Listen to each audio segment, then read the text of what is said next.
DDG episode 17. We're almost adults. Last week we could drive. This week we're almost an adult. Yeah, I guess if you want to I talk know. about podcasting. Numbers wise, I don't know. Yeah. Try to make some reference to the numbered episode. All right, my name is Dave Hunt. I'm one of your hosts, and I'm joined by Michael Swick. How's it going? Good. How are you? Doing fine. Worked kind of a long shift today. Had like just about 2 hours to unwind before we recorded, but I'm here. I'm awake. I got my Coke. I'm fine.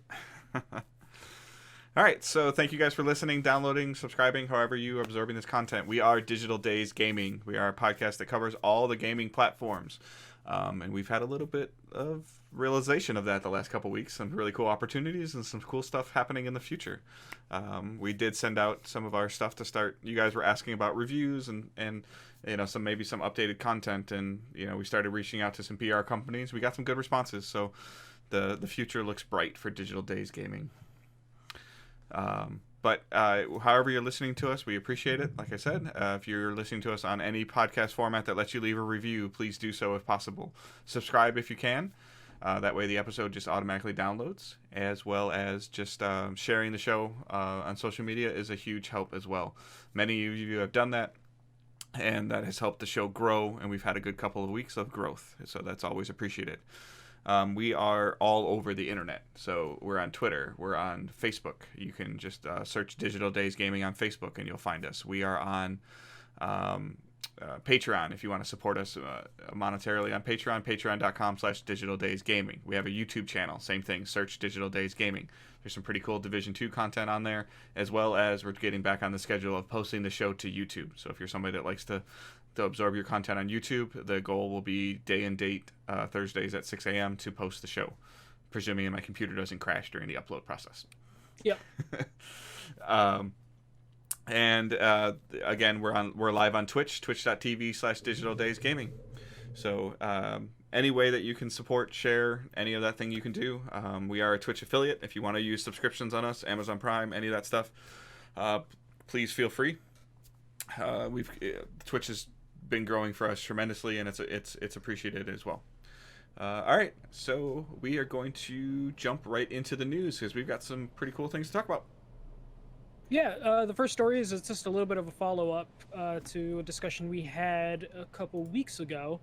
So the numbers for how much Sony paid for Insomniac Games came out, and that total was $229 million is what it cost for Sony to purchase Insomniac Games. The reason we talked about it a couple weeks ago is because we were just curious because Tencent had bought Funcom, the Conan Exiles publisher, for about $148 million. And Dave is the one who was just curious of just like, if that's what Funcom can bring in, how much could Insomniac bring in? Which is actually lower than I thought. When looking at Funcom, totally. Right. Especially coming out of Spider-Man.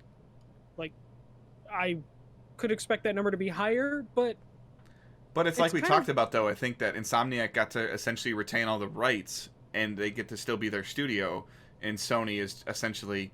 I mean, I guess Sony owns them, so they're only going to make stuff for Sony, but it's kind of like a publishing deal on steroids. Yeah, with Sony in particular, like, Sony will just let their developers make whatever the hell they want and take as much time as they want, which is a benefit of having Sony as an owner, or at least that's what Sony has been doing. Who knows, they change in the future.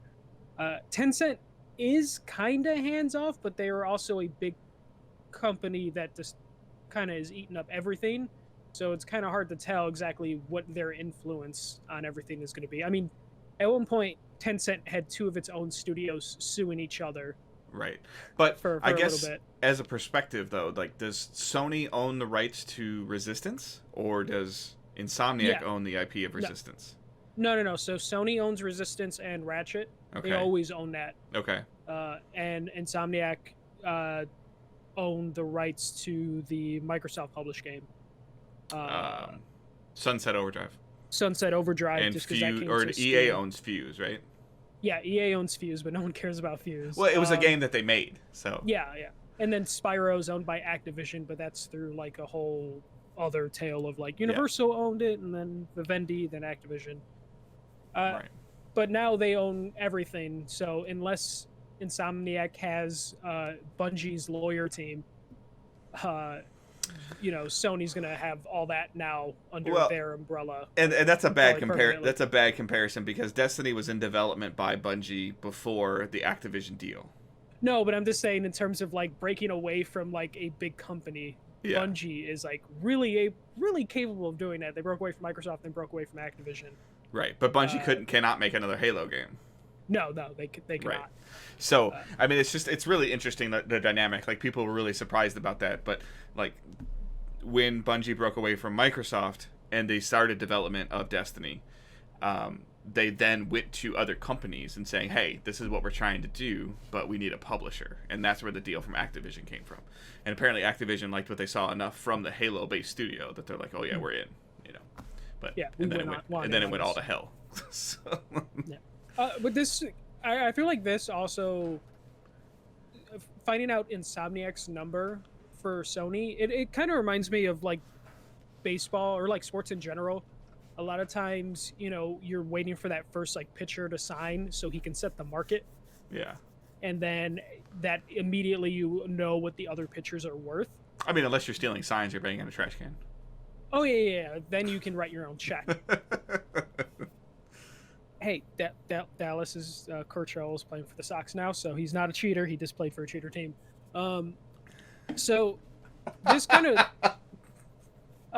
this is one of those things where like now we know Sony paid $229 million for Insomniac, and Sony or Microsoft acquired like those 5 or 6 studios, and outside of Double Fine, those studios really didn't have a ton of like hits that they own themselves. You look at Compulsion Games, they had We Happy Few, wasn't like anywhere near like a Ratchet and Clank or Spider-Man, obviously. Ninja Theory, who outside of Hellblade don't own a lot of their own IPs. Yeah. I would say that they're getting them on their incline. Versus, they're Insomniac has been being purchased kind of at their peak again. Like, they've probably peaked a couple of times, but this is the highest peak that they've had. Yeah, but in terms of, like, Sony, had to open up the wallet significantly for Insomniac, especially coming off Spider-Man. I imagine that just gave Insomniac all the negotiating power of just like, hey, we made Spider-Man. Mm-hmm. And I now am looking at, like, how much Insomniac's worth, and was wondering like how many of those studios that Microsoft purchased, what their cost was. I'm sure I can dig it up through financial paperwork, but I don't think any of those studios. Yeah, I would guess based on what we know about what Tencent paid for Conan, and I would guess that these are probably in the 160 to 190 range for. Right, exactly, and I love that type of speculation, and I'm sure again we can dig that up because Microsoft probably has to reveal their financial numbers soon, so we'll get the exact numbers. But you can at least see like studios' worth, and then, like Remedy's been rumored a lot the last year of like, oh, if there's a studio for someone to pick up, even though there's no signs that Remedy would be selling. Now this kind of puts like how much Remedy might be worth, coming off Control, Quantum Break, Alan Wake, they all own those IPs, and just wondering what they would be worth. They would probably be somewhere between, what Exiles got and what Insomniac got. Yeah. Maybe not as high as Insomniac, but they're in that range now, probably what Ninja Theory was paid, maybe a little more if anything. Well, and it's like you said though, like with if you were to purchase Remedy, like I believe Remedy owns Control, right? Yes. And they own a couple more IPs, so like Alan Wake, Quantum Break, that increases their value automatically because they own their IPs. Like Insomniac, as good of a studio as they are, didn't have an IP library with it. No, all their stuff was just as much Sony. As we like love Insomniac, like if they would have had 2 or 3 IPs attached to them, it probably would have increased them another X amount of millions of dollars. Yeah, and there was nothing stopping Sony from just taking the Spider-Man license and giving it to like Sucker Punch and be like, hey, you guys made Infamous. After Ghost, you're doing the next Spider-Man game. But Insomniac had proven such a valuable studio with the Spider-Man thing that Sony was just like, okay, despite the fact that we own all your IPs already, or all the things you were known for, we're going to pay you this amount of money, and you're just going to keep making these games. It's a huge win for Insomniac because they got $230 million, and then Sony's paying their payroll. Yeah, and then they could just work on the IPs that they have been the most comfortable with. I hope that company has profit sharing.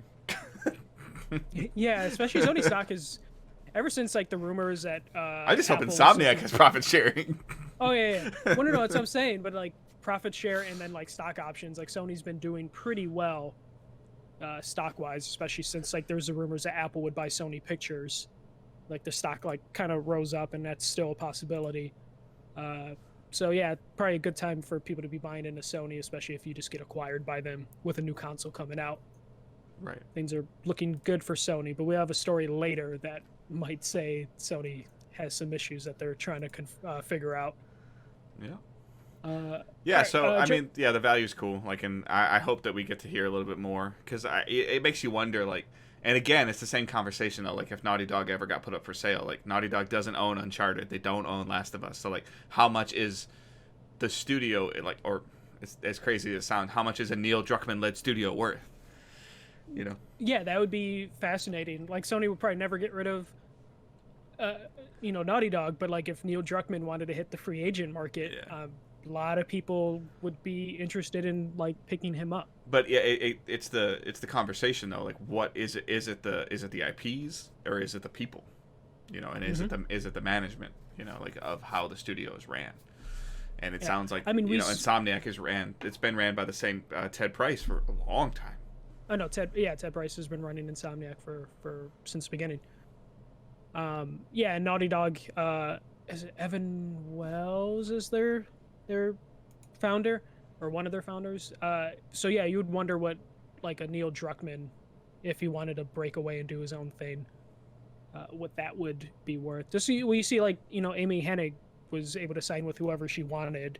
Didn't work out because she picked EA, but she's really not had any issues, finding work or a studio who wants to work with her or a publisher.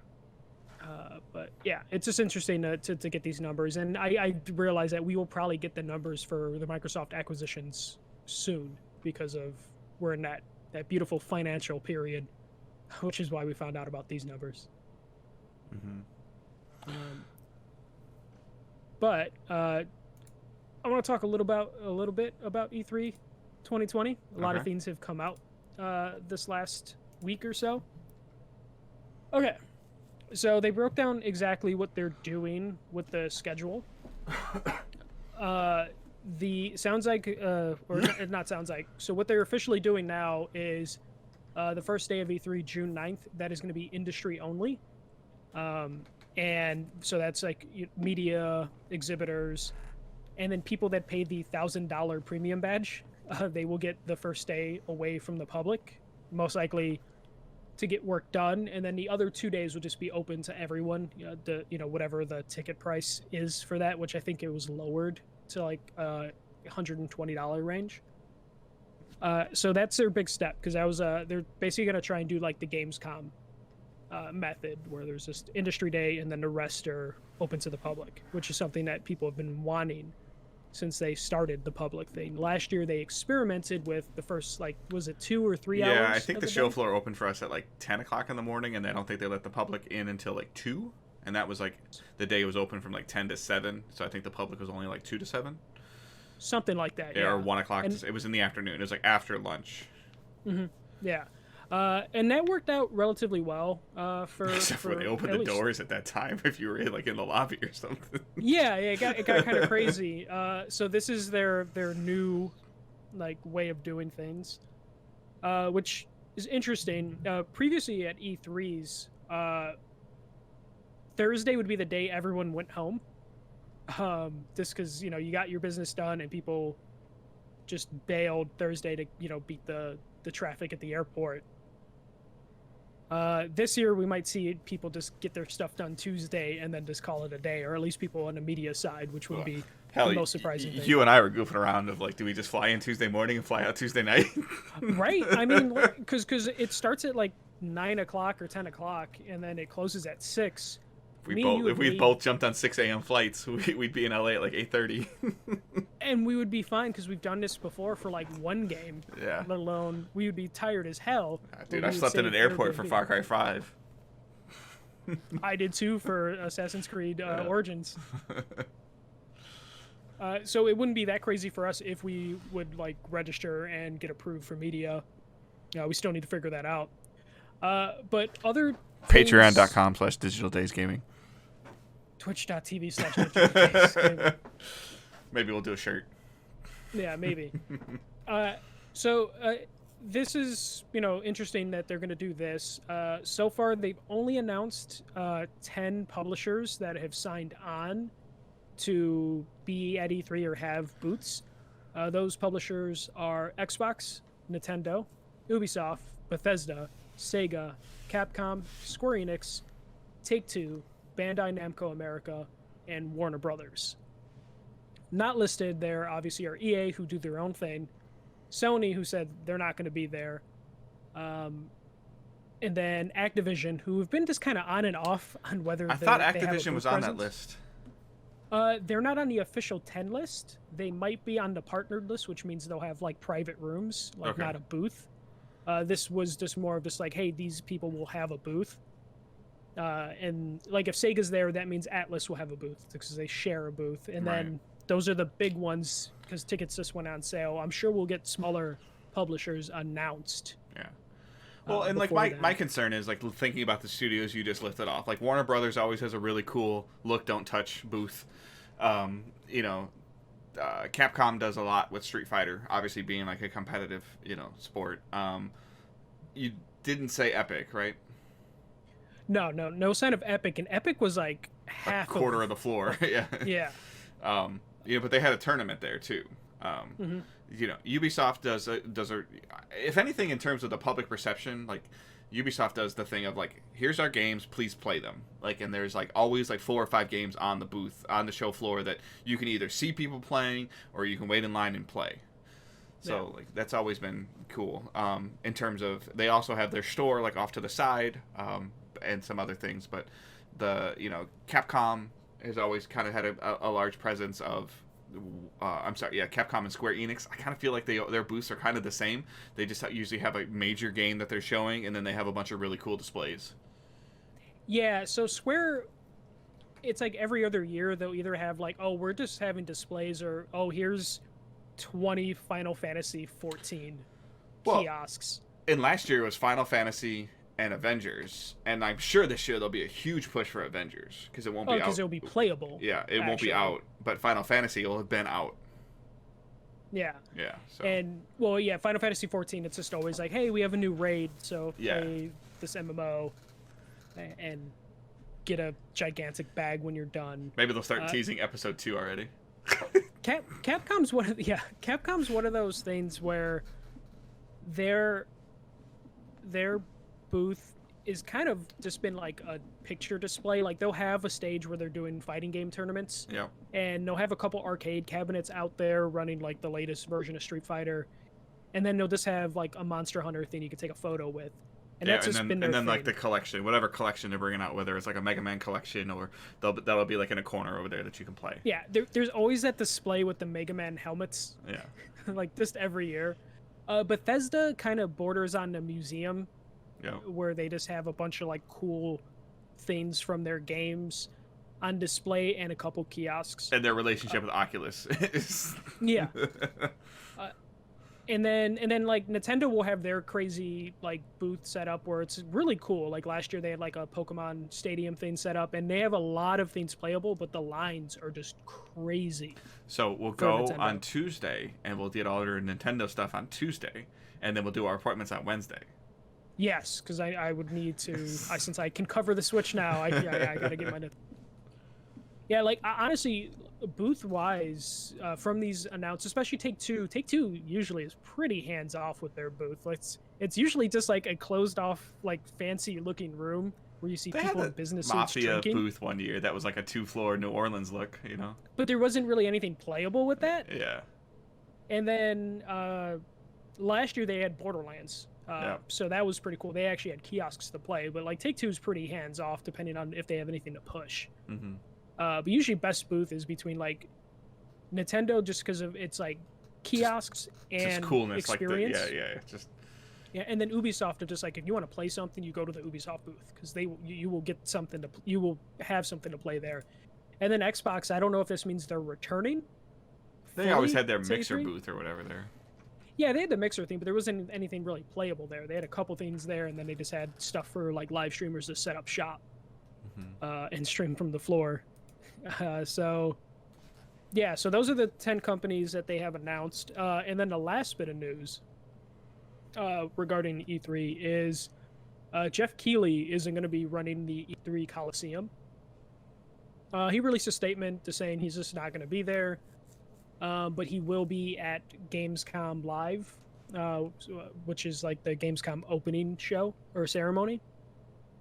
E3 will have like a Coliseum-like experience that will be live stream. It just won't have Jeff Keighley running it. And Jeff Keighley isn't just a host; he actually does a lot of the setup in terms of booking people and making presentations. So him not showing up, and he's been to like every E3, is kind of a big deal. It's like another big name walking away from it. Yeah, but wouldn't you also say that he's kind of part of the reason why E3 is in the state it's in right now?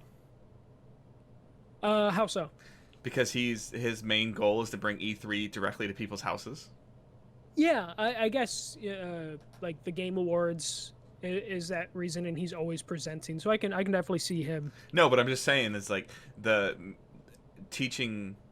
building YouTube, and because he's done a bunch of stuff with like YouTube TV, and when that was a big deal, and bringing like, because the way that I remember E3 as a kid is that you would always hear about and E3 has changed over time, obviously, like we've always talked about, but it was all about going to the booths and seeing things, and then it kind of turned into we've seen PlayStation have a stage, and GameSpot have a stage, and Kind of Funny have a stage, and the Coliseum, and all these, and then the companies are bringing their games to them at E3 to then put out to the public, to where it made it less, like we could, in theory, if we wanted to, cover E3 from this chair right here.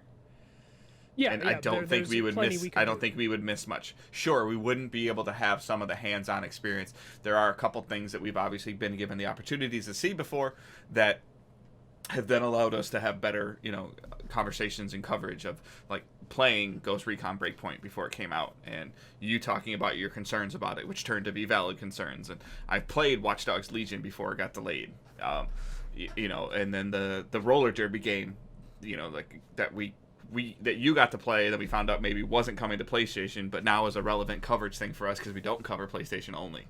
But so like there's all of those things are smaller things, but I don't feel like anybody would necessarily be missing out because Ubisoft has their live stream stage as well, of like where they're presenting and showing you all the stuff. Yeah, and that's a thing, especially what's been happening a lot is because it's been open to the public, and because they're bringing the content directly to people's homes. A lot of times the stuff that's being shown off publicly is stuff that's just going to be released in like a month or two, as opposed to years past where stuff you would see at E3 would be early stage stuff that you wouldn't, people wouldn't have in their hands for maybe 2-3 years. And now it's just like, okay, since it's open to the public, since it's being live streamed everywhere, we're going to just push the stuff that's coming out in a month, 2-3 months, just to use that as more marketing that pays off right away, as opposed to showing a game too early, which I think is why we've been running into the delay issue so often, is because the old E3 mentality is still present with some companies, where it's like, oh, as soon as we start making it, we got the title, fuck it, let's announce it, and we have nothing else but the title. Yeah, I mean, I like in comparison, we'd all, years ago, we'd see an Activision booth where they would have Destiny, and they would have Call of Duty, and they would have Guitar Hero, like, playable, and then you'd go upstairs, you'd go there for an appointment, and you go upstairs, and they stick you in this room, and they show you a presentation of something that's not out yet. That's harder to do with more public in the show. Yep. Because, there's been a couple things that we went to last year that, you had to go into a private conference room, and then you had to go back into another room. But there wasn't very much secluded content, and that stuff is being done more like we've been talking about, of where I went to San Francisco and I got, to play Division 2, and they controlled the environment for 2 days of, here you are, you're allowed to, you can say you're in San Francisco, but you can't say what you're seeing and you can't say what you're doing until this day and this day. And that's much easier for them to control than Joe Schmo walking by a door to go get a bag of potato chips and seeing the logo for Warlords of New York. Yeah. Yeah. So E3 is, we're going to probably talk about this leading to E3 until we finally see it for ourselves on what E3 2020 is and how the future of E3 is going to turn out. But we're getting more and more of a picture of what to expect from this year's show, and I still don't think it's worth it for the people that are paying to go, buying the pass. Especially, I saw you interacting with Alex O'Neill on Twitter, I think his name is. Yeah, from Irrational Passion. Right, about is it worth going, and your tweet was great. Like, especially like let's be brutally honest, like they always are. If we get approved for E3, and if we can swing it financially, however we can do that, we are going to do the best we can to go, for 2 reasons. One, because I think we owe it to the community that's supporting us to cover games, and this is a great way to cover games. 2, we're in the early enough stages of us building those relationships and showing face to face of, hi, I'm Dave, I'm from Digital Days Gaming, I want to cover your stuff, here's my card, here's my face. You can't replace that with an email. Yeah, and even if it's just reintroducing ourselves to people we've interacted with before, it's a completely different thing now. It's, hey, I'm here, I didn't go away, I'm doing this now, I would love to continue to work with you. Mm-hmm. You kind of need to do that in person. Yeah, and I can cover more platforms.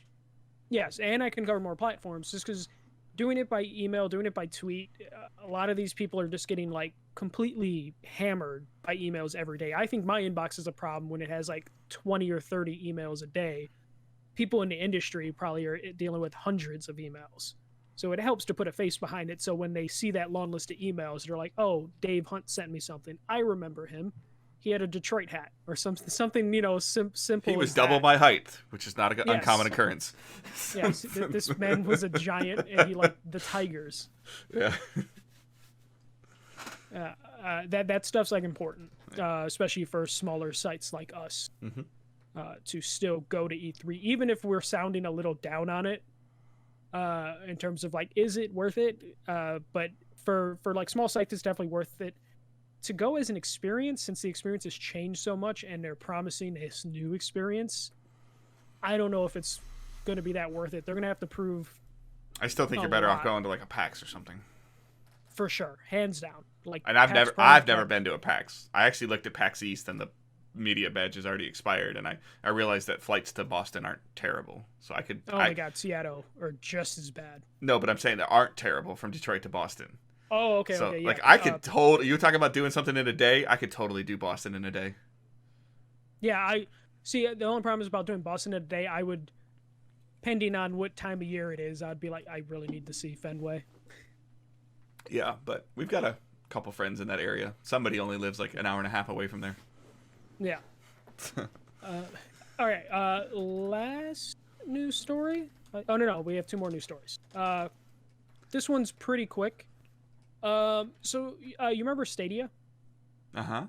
Okay, you remember that thing? A couple months ago, I think it was only a month ago, people were asking like, hey, when are you going to have new games for Stadia or announce new games? And the PR response from them was, it's up to the publishers and developers to announce games. We're not going to be announcing games for the platform. Well, flash forward to Valentine's Day, and Google announced 5 games coming to Stadia. Which, because they got to start doing that, because people's 3-month founder passes are starting to expire. So people have, they got to get them to re-up. Mm-hmm. So they announced 5 games coming out, 3 of which will be first on Stadia, and then the other 2 are just going to be on Stadia and are just, whatever. First on game, Stadia by like 24 hours?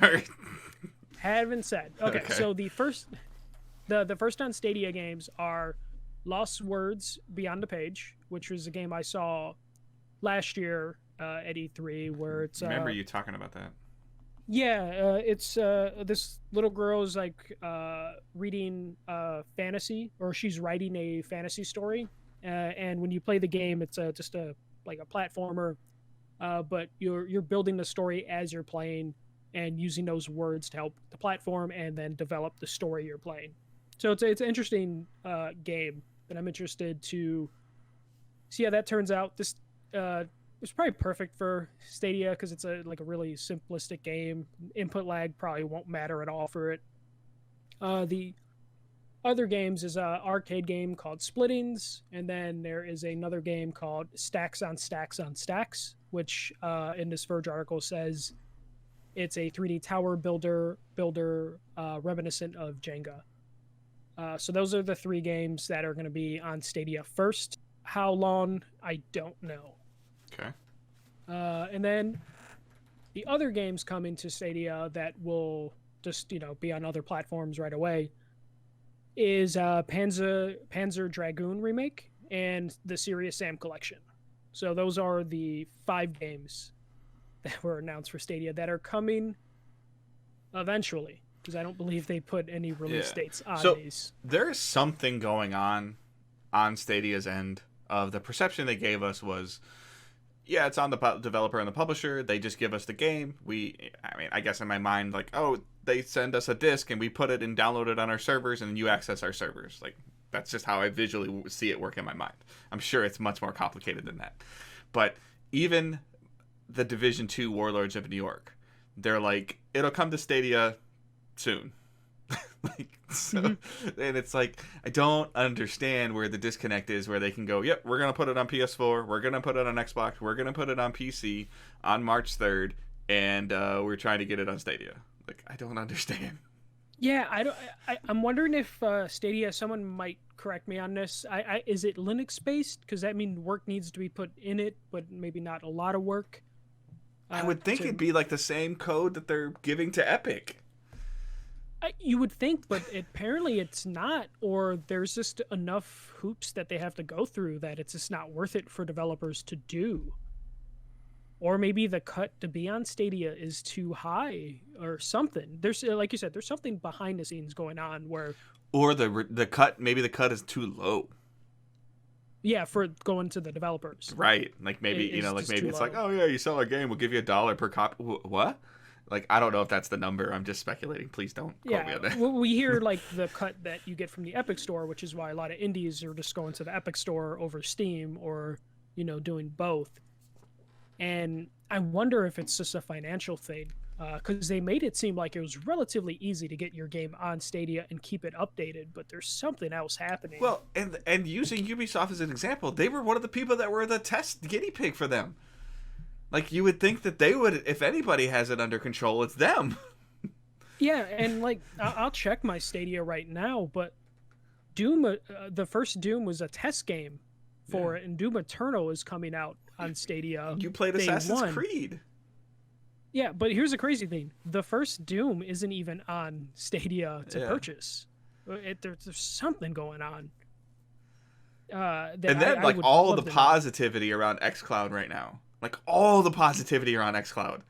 It's working on iOS. Like, if you guys don't, I put some of his Outriders coverage out, which, we can talk about that. We didn't put that in here. Like, Outriders was announced. But Paris from Gamertag Radio, like, he tweets that he was waiting for his son to finish something, like a basketball practice, and he was playing Halo on his phone. Like, in a parking lot. Like, through xCloud. Like, that's incredible. Like, I've heard that Stadia does that, which is great that Stadia does it, but you don't have Halo. Yeah, they just don't have the library. They have Destiny, but it's outdated Destiny. No, it's up to date. Oh, it is? Okay. Yeah. But it's a free-to-play game. And it's also locked into its own ecosystem on Stadia. Yep. It's an online game that doesn't have a huge online component. Or Stadia doesn't have I don't see clamoring for people to play on Stadia. People are like, oh, it's just if you talk to somebody that's a Destiny player that uses Stadia, it's just I'm, waiting for somebody to finish something, or I had an extra 10 minutes here and I went and did a patrol on my phone. Like, they're not sitting there like playing Crucible or doing raids or running, doing anything. They're doing inventory management. Like, yeah. But yeah, there's got to be something. We'll probably never know because it's Google and they keep their secrets.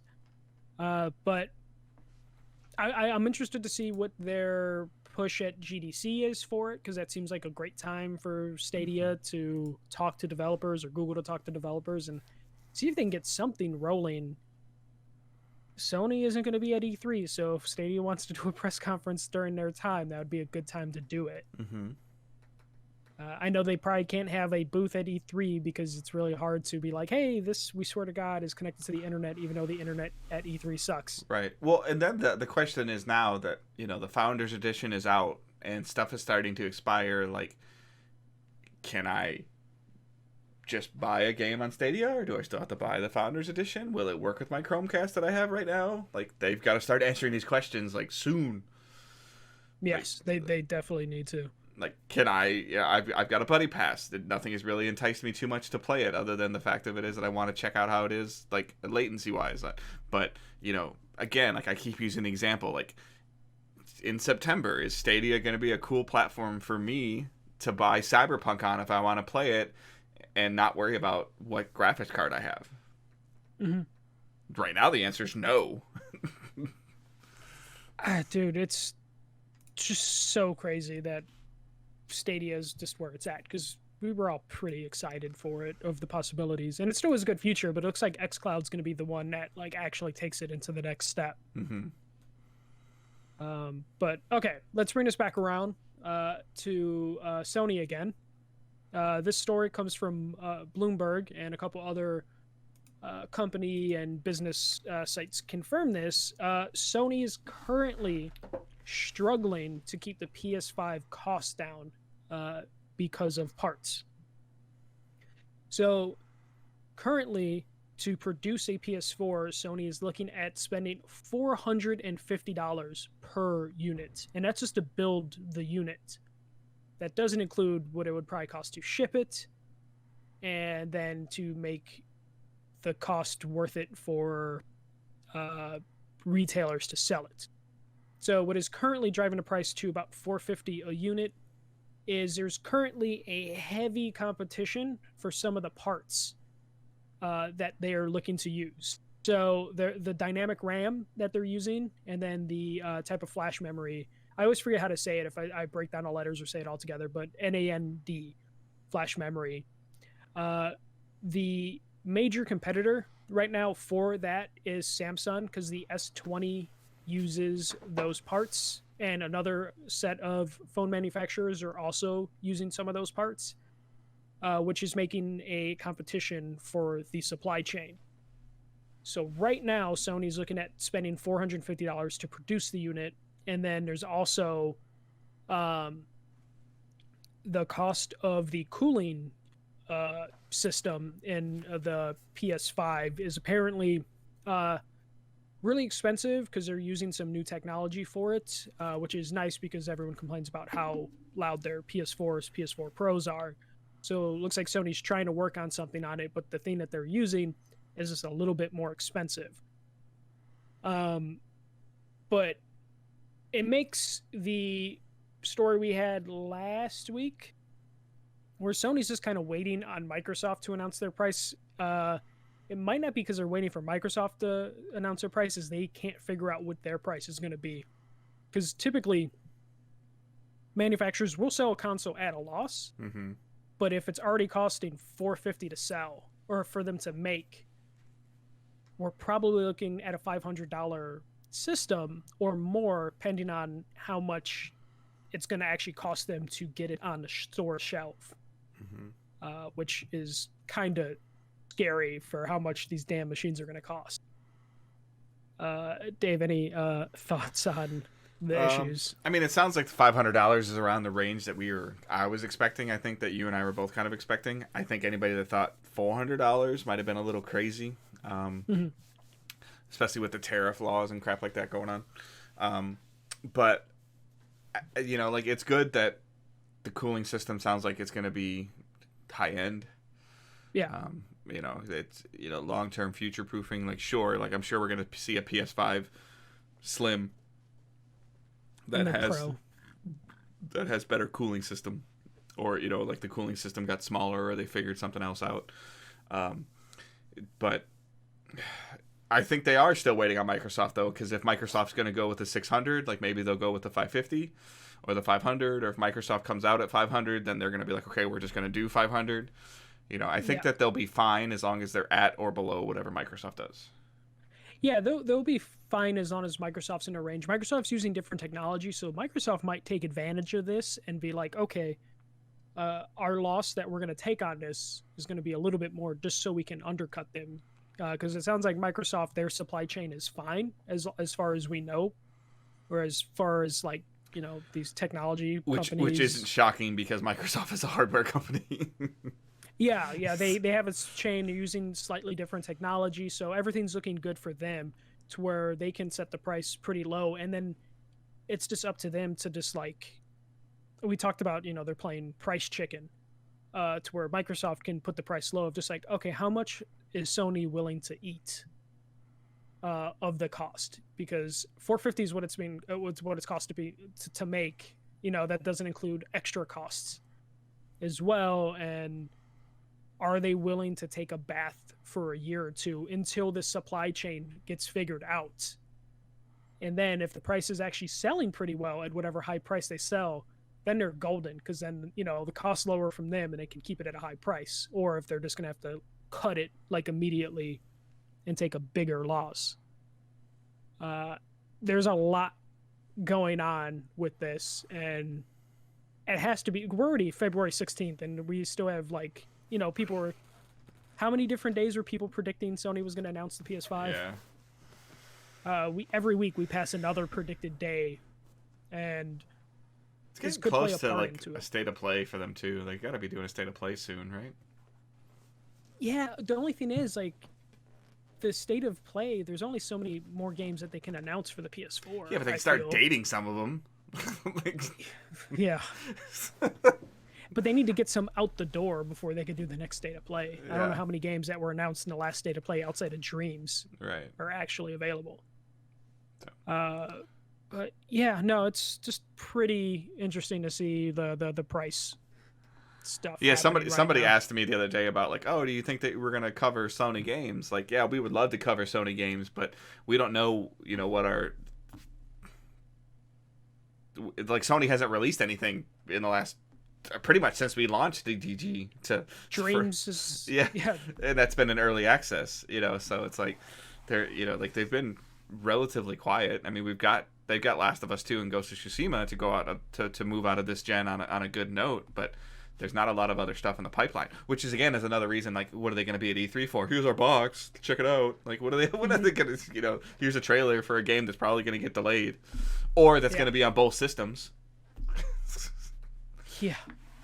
It's like, at this point, it just feels like next gen is just kind of a thing. Like, it almost is going to get to the point where, like, it's kind of like the phones. Like, hey, that's cool. I'll get it when I upgrade my phone. Yeah. I'm starting to get that feeling with it. So, just to piggyback on my thought there is Outriders. So, Outriders got announced by Square Enix. It's a third-person cooperative looter game. Lots of coverage out there on it. And then they had some live streams. The trailer looks really cool, but it's confirmed for holiday 2020, PS4, PS5, Xbox One, Xbox Series X. Like, it's coming to both of them. So it's like, so we haven't heard about Godfall yet, but like, I guess at this point in time, I would assume that a PS4 and an Xbox One version or I guess a PS4 version of Godfall is inevitable, right? Yeah. It would at least be the smart decision to make financially for the developers. Yeah. So it's install like, base. Is there gonna be any, like, do you feel like there's any reason for you to buy a Series X at launch right now? No, not for me personally. Today, right now, why would you buy a PS5 at launch today? Fanboyism. That's pretty much it. Okay. To be completely honest. Yeah. But yeah, it's definitely one of those things where depending on the price, I might not pre-order right away. Or if I have a pre-order, it's going to be on Amazon that I can cancel, if I get cold feet like a week before. No, and I'm hoping that Sony goes, hey, here's the PS5, and here's why you want a PS5, versus Microsoft, and I don't blame them for what they're doing. Hey, here's Series X. It's going to work like our Xbox One, but cooler. Yes. Yeah. So, and that's a great strategy, consumer-friendly strategy to have, and you're playing the long game, and you're worried about your services, and you're worried about, like Xbox Live, Game Pass, and all those things. And it's working. Like, it's Xbox Game Pass has got me looking when I go to I'm walking around shopping or whatever, and I see, a used Xbox One for like $100. I'm like, huh, like, yeah. If that all digital version is like 80, if I ever see that all digital version for $90 or $100, I don't know if I can stop myself. I was so pissed when I missed it for $120. Yeah, but I'm just saying, like, if I walk by somewhere and it's like on sale, like, I don't know if I'll be able to stop myself, just because it'll just be a really bigger Game Pass machine. Mm-hmm. That's what I'd be interested in. So, all right, that is it for news. What we're playing and watching. So for me, I was so proud of myself. Like Michael, I've been so proud of myself. I have really kind of pulled myself away from Destiny. Like, I haven't been playing it very much. I've been periodically messing around with it. Like, I think I played a little bit with the Valentine's Day event that it had this week for, 2 doubles in Crucible. Like, I played it for like, I don't know, like an hour and a half. And then I just fell right off the wagon into Division again. So I'm like, hey, I'm not. And then I'm running content, and I've been playing the Division 2. So when you're listening to this show, there's a huge conversations happening on our Facebook group about Division 2. One, because you guys are awesome and you really like the Division 2 Warlords of New York coverage. Thank you for that. 2, the game is $3. Yeah, I don't know. How long is it? Until like March 2nd, I think. Okay, yeah. So till the day before Warlords of New York comes out. The game is $3 on any platform. PC, Xbox, PlayStation. Do not buy the deluxe versions of this game that are $13 or $16, because by the time you're listening to this, all of the year one content that you get early access to for those versions is going to be released. But for those of you asking if this game is worth $3, yes. Even if you're not worried about Warlords of New York. But be careful playing the game right now, because it's getting such a massive overhaul in March. Don't get too invested into what you're getting. If you want to just focus on getting to level 30 and focusing on that, then perfect. Do not. My best advice and my best tips for you is do not dig too deep into the system, because the RPG systems are going to change dramatically. The skill levels and the gear score and how the gear works is going to change dramatically. So if you haven't listened to any of my Warlords of New York coverage on YouTube or on the 2 episodes ago on your feed, go ahead and check that out. But I've been having a blast playing it. We started a DDG clan. I think there's like 12 people in there already. Once you hit like level 7 or 8 in the game, I believe you can join a clan. Just search Digital Days Gaming or Digital Days. I can't remember which one it is. I think Digital Days Gaming wouldn't fit. It's there. It's open. Feel free to join. If I have to close it, I'll close it. I'm not worried about it. Been having fun playing, going back and playing with a bunch of people. There's been a couple people that are asking like the level scaling. I played a little bit tonight with Kevin from our Facebook group, and he wasn't complaining too much. So he was like level 5 in the game, and I joined him, and it made him level 29 because I'm a max level character, and I didn't really feel like running a new character. And he seemed like he was doing fine. He wasn't complaining about like getting just obliterated or anything like that. So in terms of friends helping each other, I think it's valuable. And going into their instance, like joining, you want to join the lower level player. Don't have the higher level player. Don't join the higher level player's game. Join the lower level. Run through the story missions. The loot that's dropped won't be good for the higher level player, but it's a ton of fun to play. I had a stream the other day of helping Johnny as a boy get through some of the world tiers, which is the flawed system in the game of how the world tiers work. But we shared a bunch of loot with him once he hit level 30. I got his gear score up to above 480, and then we were just blasting through the world tiers. We were standing in front of a door, and Johnny was calling them the monster closets. We're standing there waiting for the monsters to come out the door, and we're all standing there with like machine guns, just mowing them down as they walk out the door. If you're looking for an entertaining stream, it's just us like running and gunning and laughing for a while. But yeah, so I played that. That kind of hooked me. That is really all I played. I did watch. I got it to work. It was kind of a pain in the ass, but I was able to download Apple TV to my Roku in my bedroom, and I watched all 9 episodes of Mythic Quest, which isn't too bad. They were like 25 minutes an episode, so it's a pretty entertaining show. The best episode kind of really seemed like by the time the episode was over, I was like, that didn't really have any relevance to the story. And then it did later, like 3 or 4 more episodes down the line, but it was a funny, interesting dynamic of dealing with like a typical like sitcom show of dealing with things happening in the game of like, oh, this is broken, like we got to keep this quiet from the creative team, and like there's like, and the money team doesn't need to know about that, and they tried to build like an ethics committee, and then it's like, okay, so who do we like decide to keep in the game or kick out of the game, and they like put up like an NCAA bracket style of like who's worse, like what hate crime is worse, this one or this one. Like, so I mean, it had some interesting, funny moments to it. There was some, some weird things to it. I'm not a huge actor guy, or like in terms of who's who and anything like that. So I don't know if it had any huge character actors, and it didn't have anybody that I super recognized in the game. But if you have Apple TV or you want to try the 7-day trial, I don't think that you'd be disappointed in it. It was a lot of fun to watch, though. My wife watched it with me, and there were some episodes that were, she put it best. She's like, all these episodes are 25 minutes, but that one felt like it took a really long time, and that one didn't. So, yeah, in terms of the pacing. So,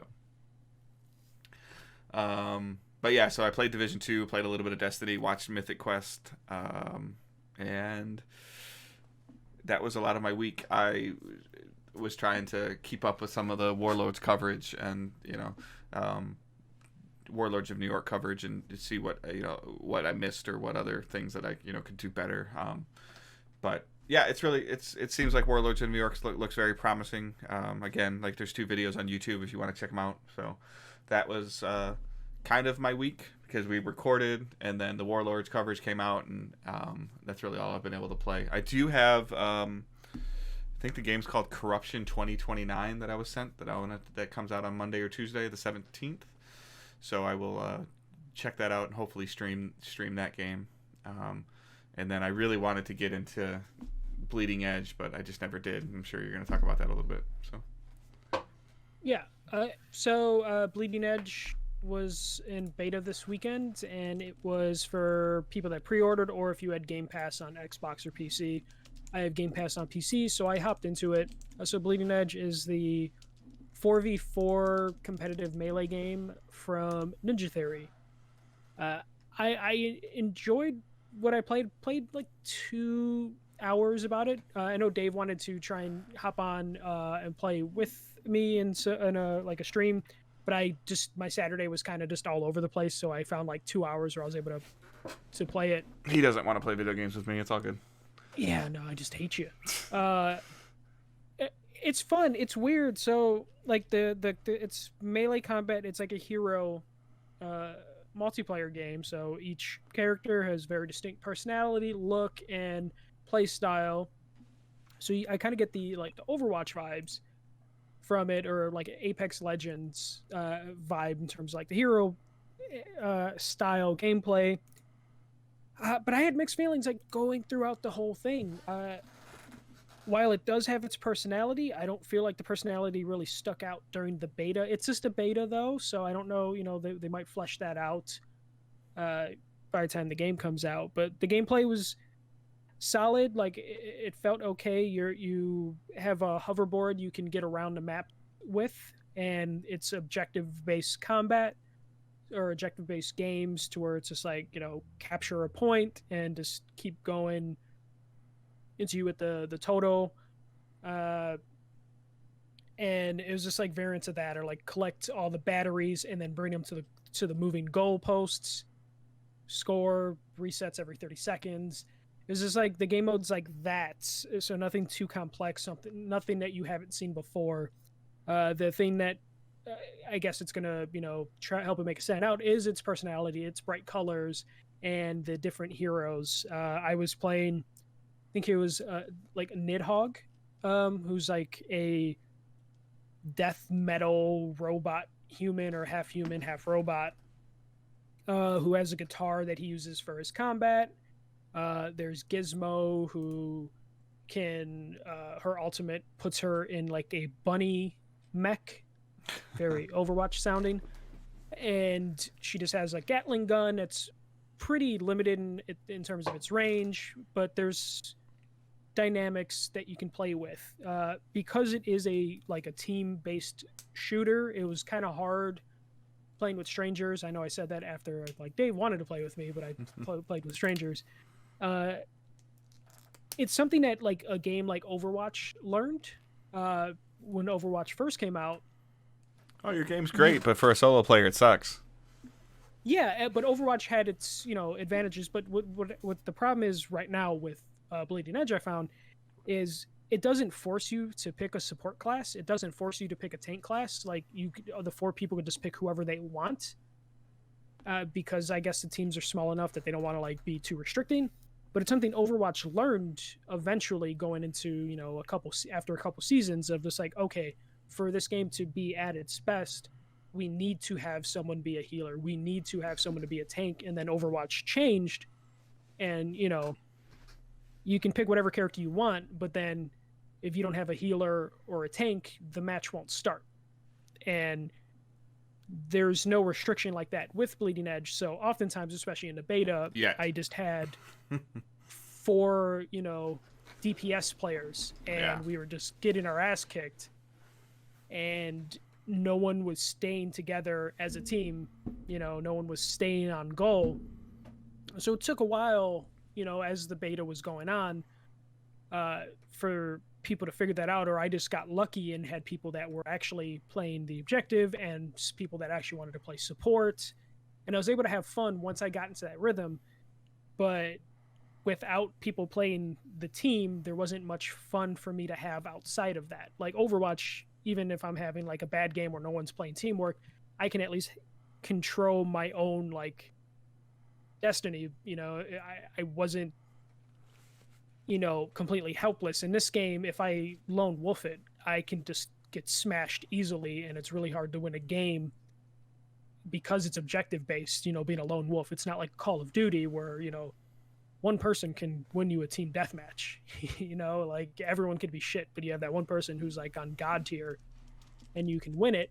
This, you need to coordinate as a team, and in the beta period, no one was really coordinating as a team. But there is potential there. I do see the potential.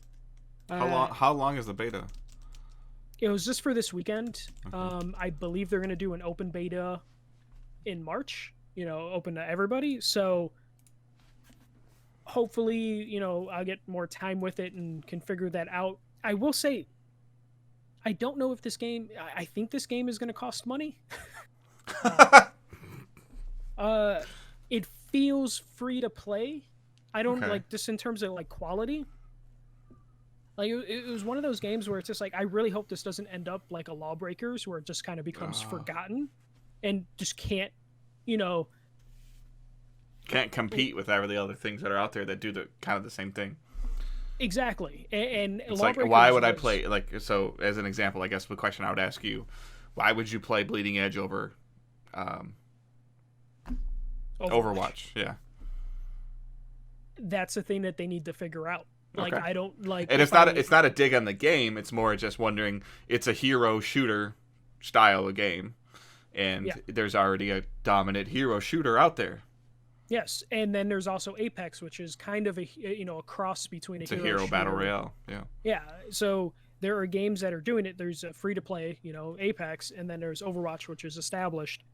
Bleeding Edge, from what I played, it has the signs of personality. I like the character designs, but they need more to hook me in order to be like, yes, this is a game I'm going to make a priority for, Mm-hmm. especially if it's a game that's going to cost money. I have Game Pass and it's owned by Microsoft, so I'm going to have access to that game. But people that don't have Game Pass, what is going to be their incentive for it? And just to be clear, Bleeding Edge was in development before Microsoft purchased them, correct? I believe it would have had to been because they were purchased and then announced their new game like the same press conference. So, I mean, have they talked about a date for this? I believe it's coming out next month, sometime next month. And we don't know how much it costs? I don't know. Me personally, I don't know how much it costs. I will look that up right now on Amazon. But yeah, it just, they need to show something in the final product that is going to be the thing that's, you know, impressive. Okay, so it looks like it's $30 on Steam for pre-order. Right. So that's not too bad. But that also screams to me automatically, like, and it being a hero style shooter, like seasonal content, updates to, you know, additional heroes being released, and, you know, like, you know, $10 every 6 months or whatever, something like that. Like, because how does Overwatch? So Overwatch's content and seasonal changes and hero changes are all just free, right? Yeah, they're all free. You have to buy the base game, which I think is like $20 most of the time. Okay. But everything is free. You don't have to worry about, you know, buying a season pass or anything. It's just maps, characters. But when Overwatch came out, it was a $60 game, right? On PC, I believe it was $40. On console, it was $60. Okay. All right. No, I was just curious. So what else were you playing? I kind of started, so picked up Pokemon Sword. It's fun. Shit. I haven't played too much of it. I barely like scratched like the first like 20 minutes, which is all just character stuff. Just because I bought it for my little sister during Christmas, so I watched her play like the first hour. And then Sarah wanted to pick up Pokemon, so then I watched Sarah play the first hour. So now it's like the third time I'm seeing the opening, so I'm just like trying to get over that hump and then really getting into the game. And then so just you'll probably hear me talk about Pokemon over the next couple like weeks here and there. And then I streamed the Switch. Yay! On Tuesday. I streamed Earth Knight. Which didn't like one of the developers of the game respond to you? Yeah, we've been tweeting back and forth just because sometimes I'll have issues in terms of like. That's cool that like the guy that makes the game is responding to people. Yeah, and I don't tag him on anything. He just, you know, searches for stuff on his game. Like he watched the stream and he's like, "You're getting really good, but you're missing this thing." And I'm like, "I am." And then I, you know, make more progress. Yeah, that's cool, man. That you stream the game and the guy that makes the game is watching you play it. Like, that's cool. Yeah, but luckily he didn't say anything during the chat that would have like fucked me up, as opposed to, you know, after. Because Michael would have dropped the controller if somebody was watching him play. Yeah. Especially if they're like, "You're doing this wrong." It's like, oh shit. So I bought like a third-party dock so I can hook it up to my streaming equipment. So I'm using like an Insignia dock, which is like the Best Buy brand. I think it's on Amazon as well. I was really worried about it because it's just like anytime you use a third-party part for something. But it works pretty well for the Switch. It's a little too snug for my liking. Like the Switch, the Nintendo Switch dock itself, the one from Nintendo, you just drop the Switch in, you're good to go. This one, you need to put in the dock and then press down, and I did not like doing that, like, at all. You know, you press it down, and you have to put just a little bit of pressure on it just to get it to pop in place, which scared me a little bit, but it worked for my needs. Though I did notice some, like, lagginess. Really? Yeah, which I need to test with more games. It could have just been... it could have just been a thing on me. But or with, you know, because I had it going through my PC, so I need to test that out again to see if it's like the Insignia dock, because I never noticed it with. You had it going through your PC. How? Like, do you have an internal capture card? I have Elgato HD60. But like internally in your computer or free? Like no, it's outside. Okay. And I never noticed any lag with Earth Knight on my TV itself with the original Switch dock, so I'm gonna see if I notice any lag by using the Switch dock to stream, you know, just to go back and forth. Yeah, because I was going to say the way that I usually stream stuff is I run an HDMI cable from my console to my Elgato, from my Elgato to my TV. Yeah, that's how this is going. Okay. You just confused me when you said you had it hooked to your PC. That's all. Oh yeah, no, but I'm saying is like maybe that input lag is, because that Insignia dock is going through the Elgato, then go, out to my TV and PC. No, that's interesting. Yeah. No. Yeah, so I need to test it around and play around with the original Switch dock just to see if the Insignia one's causing some sort of like lagginess. So I'll be testing that out in case anyone's interested in getting multiple Switch docks, because I like the idea, because I picked it up for like $30 because it's usually $50, but it's on sale pretty frequent. So like if you want to have your Switch in multiple rooms, or have a dock available for you if you have multiple TVs, it seems like it's a good option, but there might be some issues. Right, for sure. But that's it for playing and watching. Okay. All right, we can jump right into some of our community questions using hashtag AskDigitalDays. Don't tag the rapper. Please don't. So Randy writes in, Michael, you mentioned Graveyard Keeper and another game on the last podcast that you have on the Switch. What indie-like games do you really enjoy playing on that platform? I might check out a few that you think are worth playing. Okay. So the game I just mentioned, Earth Knight, I really like that game if you like platformers that are pretty challenging. Lost Phone Story is kind of a creepy game. I've talked about it before, don't know on this show or another. That game is you find someone's cell phone and you are trying to figure out what happened to them by basically reading all their messages. This. Yeah. Yes. By reading all their messages. It's like a detective kind of thing, right? Yeah, where you just have a phone and you're trying to learn about this person through their phone and figure out what happened to them. And it's really interesting. It's really well written. All the messages, because you're going through text messages, you're going through emails, you're figuring out passwords to websites. And all you have to go off of is this phone. And you turn a switch sideways, so you have the touch screen.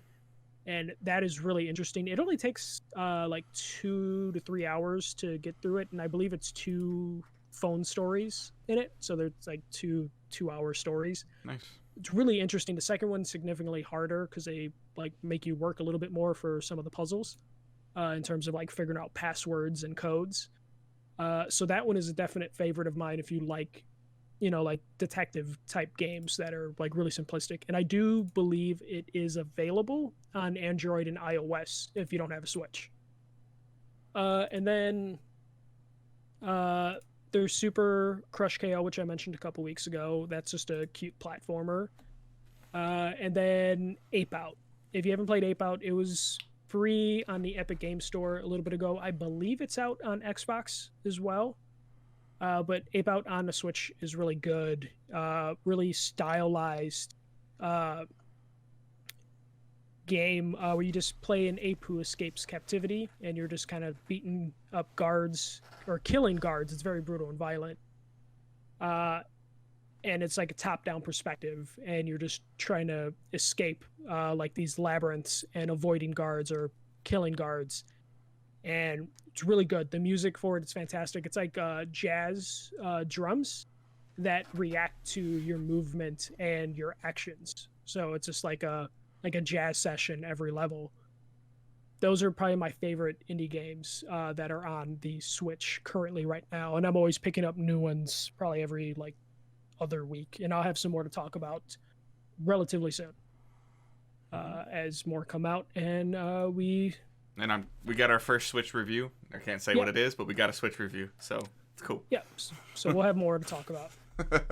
I'm geeked about that. Sorry. That was kind of cool. And that emails were going back and forth. So, all right. And then Mr. Ben Palmer sends this question. He sent us a picture. You want to chat about this global closure. So PlayStation is closing their community forums. Or are they closing their forums in general? I believe they're forums. So the forums on PlayStation.com will no longer be available on February 27th. And what's fascinating is they don't have a Discord, but they push you to the blog. So they want you to comment on the blog. They want you to comment on Instagram and Facebook and Twitter. And then if they say if you have any technical issues, please continue to hit the support site. But they're pretty much like, essentially, they are saying that we're done with our forums. which makes sense. I've never been a. I used to use forums a lot when I was younger. I was very active on the PlayStation forums actually. But as I got older, I just kind of went away from them and just wanted like faster interactions, which I get from Twitter and Facebook and Discord to a lesser extent, just because I'm not a Discord person. We're gonna make you a Discord person soon. We have to. I just no, but I mean, so I think with the implementation of how Discord works and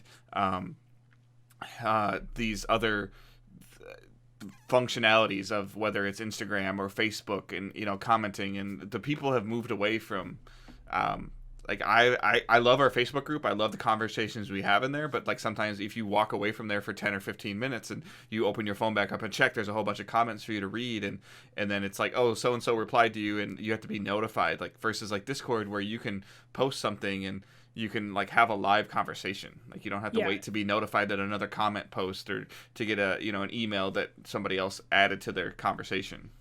And that's the thing I always had a problem with forums is if you walk away, you either come back and there's a bunch of stuff for you to catch up on, or you walk away and then the chat dies. Mm-hmm.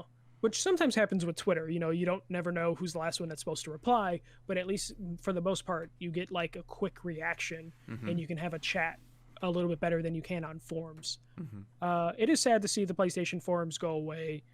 I kind of hope that they keep at least an archive of them. I know archive.org will keep an archive, but I hope they don't just kill it completely. Like if they can just close it so it doesn't grow and you can still look at old stuff, because I'm sure there's some the first MJC opinions on Little Big Planet 1.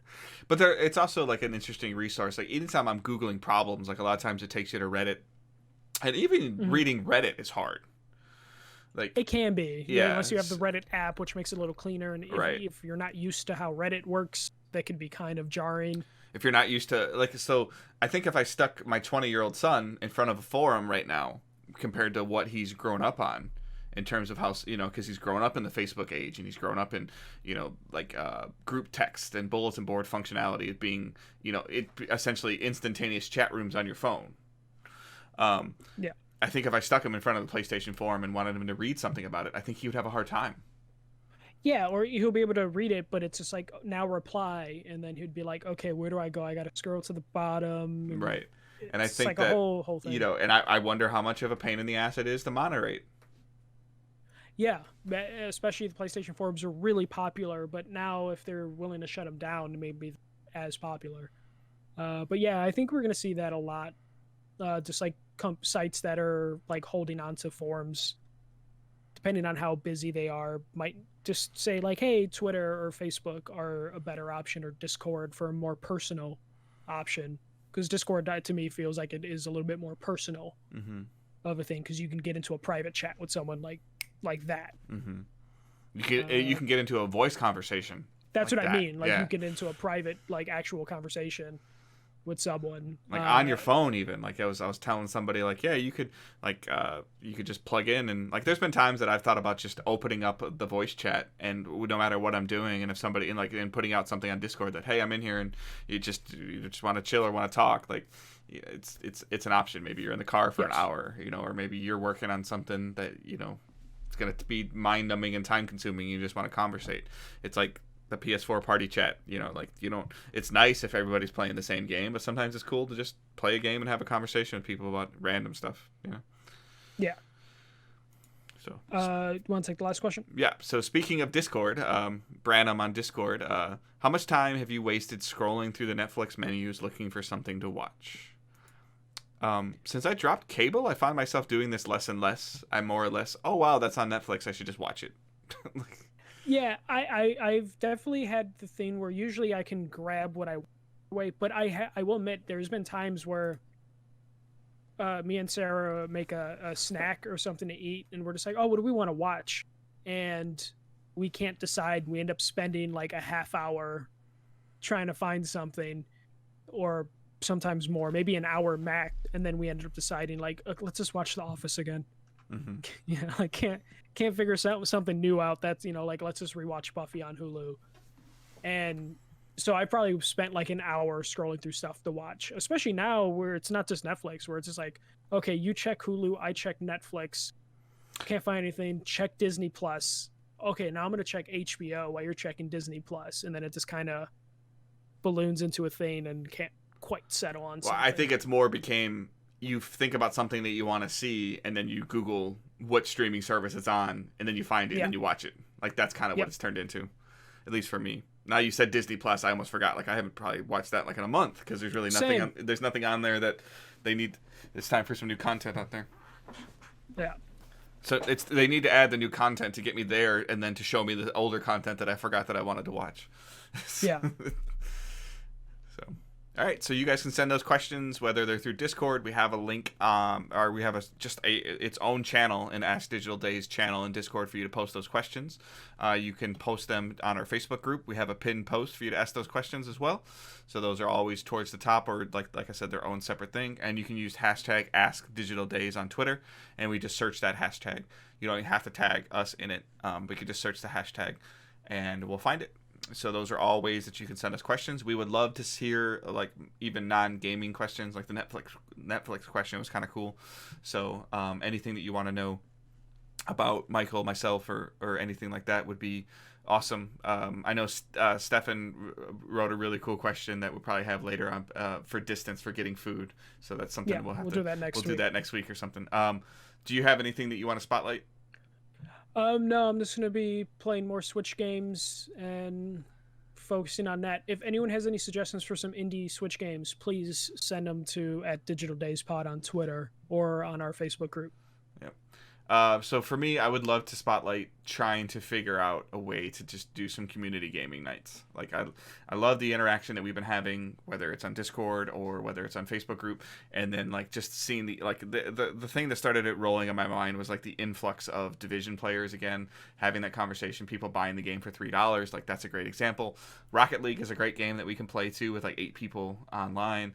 If you have the new Call of Duty, I think we can do like 6 people on a team. Depending on the game mode. Yeah, so I would love to maybe once a month, like we can figure it out. Maybe it's twice a month. We could stream it and just have a cool time. And if you don't feel like, if you feel like you don't own the game but you still want to participate, like just come hang out in the chat. Hang out, like if we're streaming it, hang out in the chat. I'll broadcast the chat over the stream so you can hear all the conversations. But I would love to just hang out with you guys. Like we're building a community, and I want to make sure that we're introducing everybody to everybody, letting people hear voices. I was playing with Kevin earlier today, and the PlayStation 4 is almost on its way out, and I think this is the first time he used the PS4 party chat. Yeah. He just doesn't play a lot of online gaming, but I was playing Division 2 with him. He picked it up for $3, and I was explaining stuff to him, and I got to do the hey, check this out thing. Like, look at what I can do. And he's like, oh, that's really he's like, that looks like a lot of fun. And it was cool again just to hear somebody's reactions to like just random stuff. Like, hey, you got a cowboy hat on. I'm like, yeah, I don't remember where I got it from. It's just. Yeah. But and don't worry about like if in terms of like if we're playing Rocket League or something like that. Like I just want to have. Whether it's sit back, relax, talk, just talk to you guys, hang out with you guys, play games with you guys. I don't care if you're not scoring 12 goals a game in Rocket League, but if you are scoring 12 goals a game, you need to tell me beforehand because you can be on my team. But I just want to have and again, I don't care if you suck at Call of Duty. Like I don't care. I don't care about my KD. I don't care about stats. I just want to hang out with you guys, and I'm sure we could entice Michael to maybe at least play like a half hour or something. Probably. if he's home. Yeah. So our schedule's offset pretty heavily, so that's usually why you don't see us group up or anything like that. But hopefully we can figure that stuff out. I remember months ago playing I think Warface with you, and like that was a blast. Mm-hmm. And I think we played World War Z together. Yeah, we did do that. So, but that I would love to do something like that. So the spotlight for me is the community gaming night, but then also just the Discord. Like we were just having that conversation. Like I love our Facebook group, and that's great for you guys to go in and check it periodically. But if you're someone that's a little bit more of an active user, like join the Discord. Like we can start making separate channels for certain things. If you want to talk about sports, if you want to talk about general stuff, if you want to talk about a specific game, I'm all about making channels. And again, like I would love to use the voice channel. I might just pop in there and periodically more often and tweet out that I'm in the voice channel. And if you guys just want to come out and hang out and talk to me or just talk to anybody, like I would love to see stuff like that. It could be while I'm just streaming or playing a game, anything. Like like I would really just love to interact with you guys and to get to know you guys and what you like and what you don't like, and not just from a gaming perspective. Like I have a genuine curiosity of your life, of what you guys have going on, and like I'm learning that people have kids and they have or their jobs. Like so some of the stuff that people do is just fascinating to me. Like Kevin's a truck driver. He drives all over the country. So I would love to grow our community and get to know our community even more. So with all those things in mind, so please just check out all the social media stuff. Just you can I know you guys get tired of me saying whatever.com/Digital Days Gaming. So if you search Digital Days Gaming, you'll find, whether you're on Facebook or Twitter or Patreon or Discord. I don't think you can search it on Discord. I'll put invite link in the show notes to Discord. And then our show notes, by the way, like if you guys, whatever app you're using for them, if you click on our show notes, they're vastly different than our previous show. They can go on for days. Like we found out that there's not really a limit to them, and there will be tons and tons of links in the show notes if you want to know. So any of this stuff that I'm talking about should be in the show notes. If it's not, Angela has to do a better job. I'm kidding. But so the Patreon's link should be there, the YouTube link should be there, the Discord invite should be there, the Facebook group will be there. Like just the links to everything are in the show notes. You should be able to click on them on your phone. You should be able to see them on Simplecast, on our website, digitaldaysgaming.com. So that's why you don't have to hear me say that 100 times. Just search us. Yeah. And then all kidding aside, with the E3 stuff and the content in general, if you guys want to support us, you can support us on Twitch with your Amazon Prime account. You can support us on Twitch with a paid subscription if you want. We've had a really good couple of months on Twitch, so that's a huge kudos to you guys and a thank you to you. We have Patreon. $3 tier gets you access to a private channel in the Discord. $1 tip jar, you can essentially like those hungry kids overseas, for $1 a month you can support this podcast.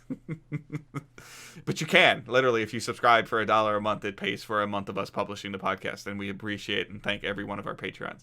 $5 a month, you get the podcast a day early, so if you want to listen to us early, you can. And then $7 a month will be bonus content, which we're in the process of scheduling that out. But right now, the people that are subscribing for bonus content, we've actually talked to them. They don't seem too worried about it, but we're still going to deliver what we promised. But we'd love to see some more bonus content people. That would be amazing. I'd love to see some more early access people. But if you can support us on Patreon, great. If you cannot, that's fine. Supporting us on Amazon Prime, Twitch is awesome. Thank you. We've had people ask us about affiliate links. So here's the problem. I don't know where we would direct you to put them, where we would, and so we wouldn't have a link directly for that. It would just be more or less us tweeting out like, hey, this is like Wario 64 style. Like, we don't have time to do that. So, yeah, we don't. So if you want to make a direct donation to us, I think you can do a one-time donation on Patreon or reach out to us individually, and we can show you. If you want to do PayPal something to us, that's fine. Whatever you want to do. Again, half joking, half serious. We need to hear from you guys about shirts. Some people asked about it in the Facebook group, and that seemed to kind of die. If you want to see something like a shirt, we got to find out if it's something you really want to do and what you'd want to see from it. I'm sure we can figure something out on Teesprings, but we're small. The community is still small and it's still growing, so I don't want to invest too much into something that would only be like 6 shirts. I'm not trying to demean anybody, but 6 shirts isn't enough. Yeah, it's the cost we have to look at. Yeah, as well. So, but other than that, I hope everybody has a great week. Michael, you got anything else? Nope, I think that's it. We'll see you guys next week. All right, talk to you guys later. Keep moving forward.